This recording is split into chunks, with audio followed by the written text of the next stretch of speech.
Assalamualaikum warahmatullahi wabarakatuh. Sahabat sehat dan selalu bersemangat dari pejuang tangguh Indonesia. Apa kabarnya? Cari stamina ya, jaga kesehatan, lagi pancaroba nih. Sahabat hebat Indonesia semuanya, ada nggak sih yang merasa belakangan ini sudah mulai merasakan boring di tempat aktivitasnya, udah mentok banget, stres gak jelas, atau yang seringkali kita kenal dengan istilah burnout gitu ya. Bahkan kalau ini di titik puncaknya itu sampai ada keinginan untuk resign. Oke, sahabat hebat Indonesia semuanya, itu bukan hal yang salah, itu sangat wajar sekali. Tapi ingat, stres yang berkepanjangan kalau tidak dikelola akan menimbulkan akibat yang fatal. Nah, sekedar sharing aja berbagi praktik baik, saya pun juga pernah melakukan itu.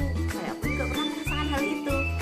Sepengetahuan saya nih ya, namanya orang bosen, namanya orang boring, itu wajar saja sih. Karena aktivitas yang gitu-gitu aja, terus kemudian tuntutan pekerjaan yang justru memereser kita, bahkan seolah kita merasakan bahwa kita melakukan hal yang tidak kita inginkan. Oke, ini sering pengalaman aja ya teman-teman, karena saya dulu juga begitu, sering berpindah tempat, sering berpindah lembaga, sering berpindah pekerjaan. Kalau dari pengalaman saya nih, saya menerapkan bahwa kalau kita memang ingin resign, kalau memang kita ingin berpindah tempat, minimal ada durasi waktu ya, paling tidak 5 tahun lah. Kenapa? Kalau baru 1 tahun aja udah pindah tempat, kalau baru 2 tahun aja kita udah move, kemudian hanya karena kita boring aja ya, kemudian kita cari tempat lain, di tempat yang baru pun kita akan mengalami masalah yang sama. Nah, kenapa harus pakai yang 5 tahun? Jadi begini, 1 tahun pertama itu adalah masa observasi, mengobservasi tempat baru, mengenali orang-orang baru, membaca situasi. Oke, tempat pekerjaan saya kayak gini ya, pekerjaannya seperti ini ya, lembaganya gini ya, pimpinannya ternyata gitu ya. Oke, nah kemudian di tahun kedua juga masih seperti itu, kita masih mengumpulkan data. Data ini penting, salah satunya sebagai pijakan supaya kita bisa ngatur strategi nih di tahun berikutnya. Jadi yang masih 1 tahun atau 2 tahun bekerja atau berada di instansi tertentu, jangan buru-buru berpindah tempat ya. Karena ketika 2 tahun kita memutuskan untuk resign, kita akan kehilangan 3 tahun kemudian untuk menunjukkan kalau kita tuh punya potensi. Oke? Nah, 2 tahun pertama sudah terlewati, maka masuk tahun ketiga. Tahun ketiga, teman-teman baru berproses untuk adaptasi dengan apa yang sudah saya dapatkan, dengan hasil observasi yang sudah saya dapatkan nih. Ternyata perusahaannya seperti ini. Oh, ternyata orang-orangnya kayak gini. Ternyata pimpinannya gini ya. Nah, di tahun ketiga ini adalah proses adaptasi, penyesuaian diri ya. Tidak harus semuanya kita berubah total ya. Namanya proses adaptasi itu penyesuaian diri.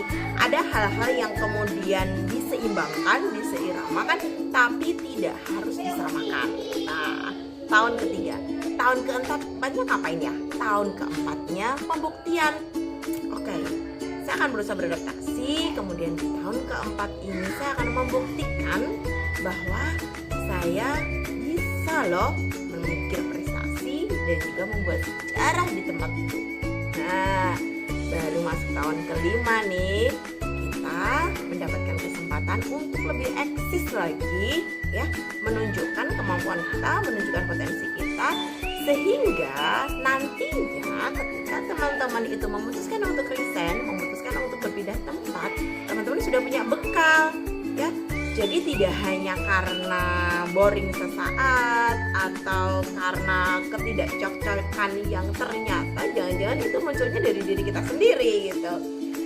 Dipikirkan baik-baik ya, dipastikan betul bahwa proses kita untuk mendapatkan pekerjaan itu, untuk benar-benar kita totalitas mengembangkan diri dan mengembangkan potensi itu sebenarnya adalah proses yang panjang teman-teman. Tidak hanya sekedar hanya datang kemudian menyelesaikan pekerjaan habis itu selesai. Tunjukkan kalau kita punya potensi, kalau kita bisa berprestasi ya. Kenapa? Karena yang lebih bagus adalah ketika kita melakukan pekerjaan yang kita cintai ya.